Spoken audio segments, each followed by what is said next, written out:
Si on coupe un pain en deux, on obtient deux pains. Mais si on coupe une table en deux, on n'obtient pas deux tables. Quand on coupe un homme en deux, on ne fait pas non plus deux hommes, mais un seul mort. Cependant, un pain coupé en deux fait deux morceaux de pain qui gardent leur nature de pain. Et une table partagée en deux ne garde plus sa nature de table et devient deux morceaux de bois. On peut couper un pain, une table ou un homme et penser que leurs séparations en deux moitiés sont équivalentes, même si leurs coupures ne se ressemblent pas.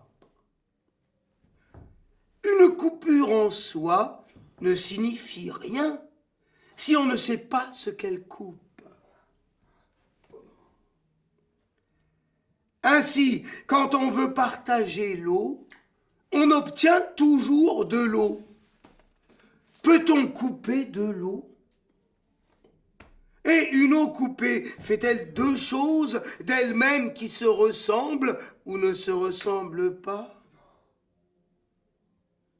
Une eau fait-elle deux eaux? Quand on veut couper l'eau en deux, même pour faire de l'eau, l'eau nous échappe et s'écoule à travers nos doigts.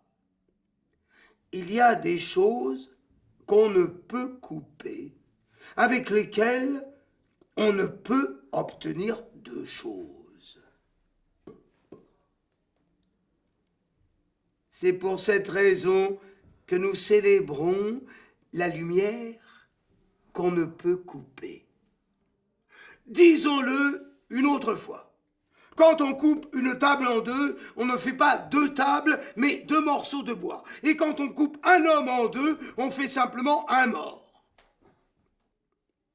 Mais quand on coupe un pain, on fait deux pains.